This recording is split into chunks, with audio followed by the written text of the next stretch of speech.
Thanks so much for coming out tonight, and thanks to Peg and Nancy and Studio 332 for putting this on. This is a great program. I'm grateful to be here. I'm going to read just a couple scenes from a story called Save the I Hotel. Hopefully this will make sense. I need to give you a little bit of context.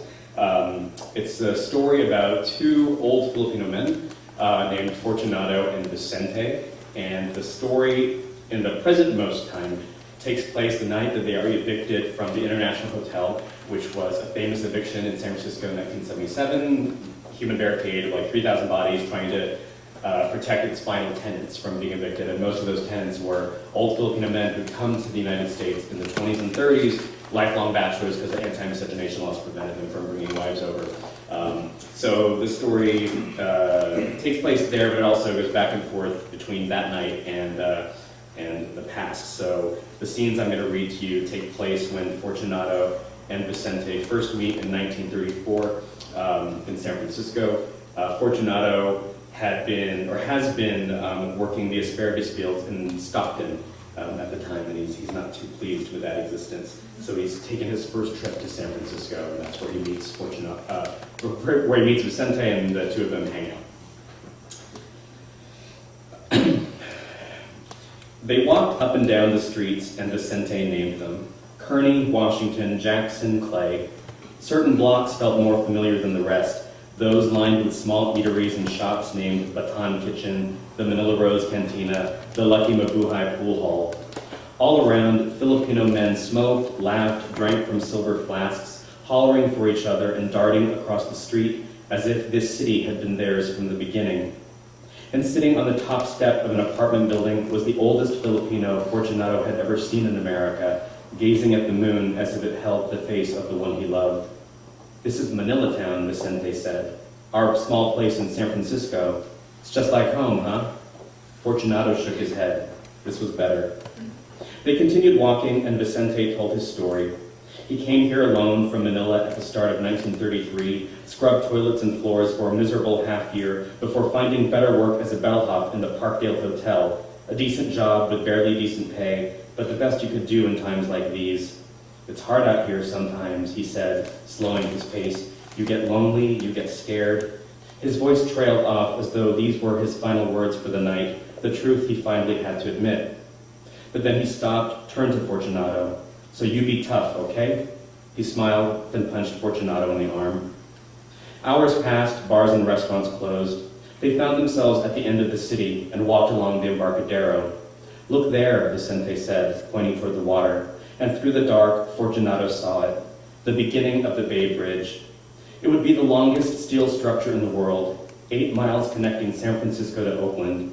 But for now, it was only a line of towers rising from the black water, half hidden in fog, and Fortunato wondered when it would be finished, if someday he might travel across it. "I don't want to go back," he said. "Then don't," Vicente said. "What's in Stockton anyway?" Nothing, Fortunato thought. Just a hard, thin mattress, the canvas bag filled with a few clothes he owned, and more days in the fields with the kind of men he dreaded becoming. They made their way to 848 Kearny Street and entered the I Hotel, where Vicente kept a room for $6 a week. He offered his floor for the night, and Fortunato accepted, rolled up his coat for a pillow, and used Vicente's as a blanket. It was his best sleep in America yet. The next day, Vicente loaned Fortunato $12 for 2 weeks' rent, and he checked into number 14 on the 3rd floor, the room next door to Vicente's, and exactly the same. A small, narrow space with a twin bed, a corner sink, and a single window that looked out on the 800 block of Kearny.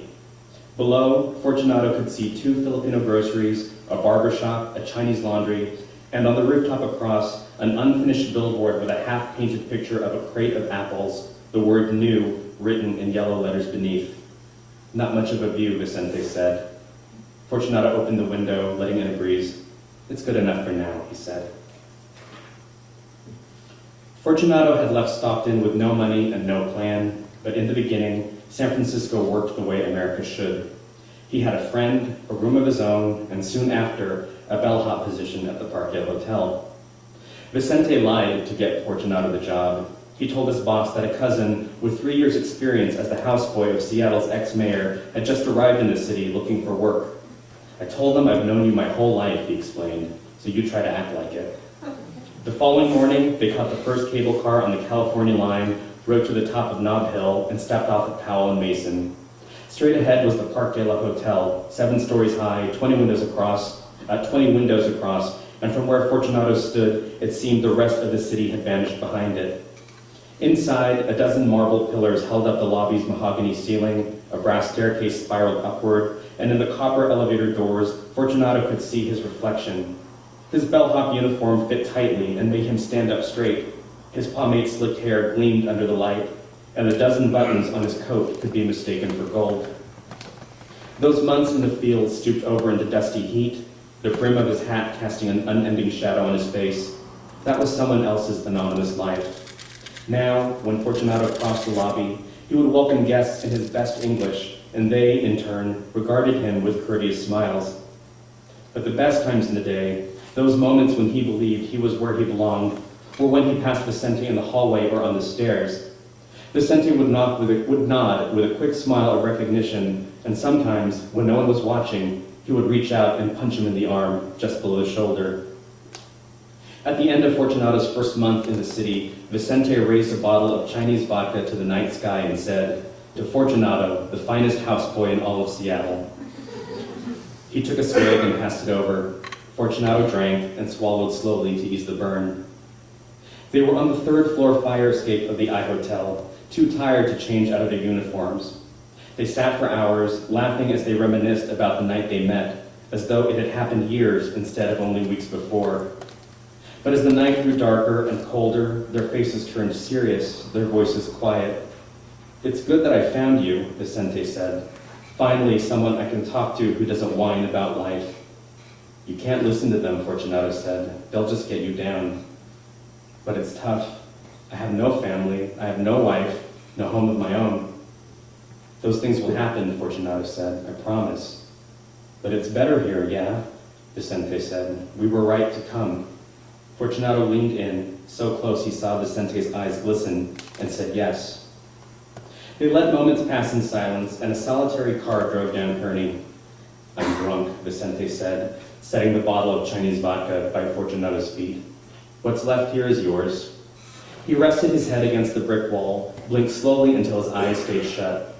He was shivering, so Fortunato took off his jacket and draped it over Vicente's shoulders, tucked it under his chin.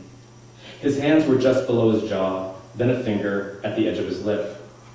Fortunato had been this close with others before, those few flirtatious men back home who at some point became willing. But it was never like this. Below, the street was empty and silent, every window and doorway was black, and the sliver of moon cast no light. These were signs that the world was offering up this moment, a chance to understand what it was like to kiss the one you knew, perhaps even loved. "Good night," he told himself. "That's all this means." And he moved closer until their faces touched.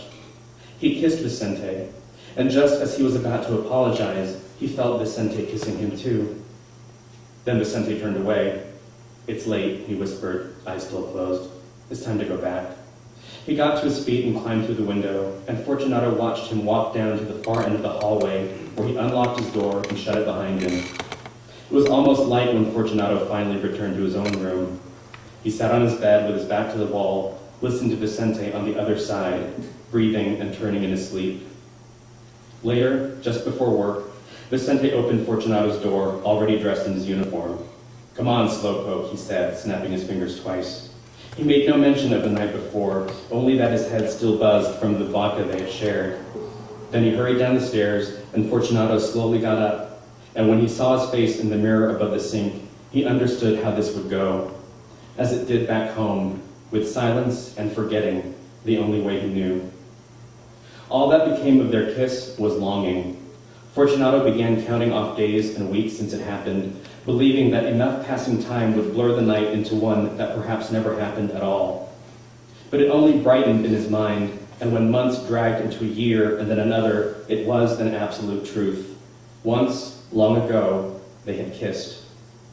On nights when Vicente caroused in bars with easy women or purchased hours in a Chinatown brothel, Fortunato would lie awake in bed, so restless that he kicked away his sheets, dressed, and walked down the empty blocks of Manila town to the Embarcadero, where he would stand by the rail and look out at the Bay Bridge, which was nearly finished.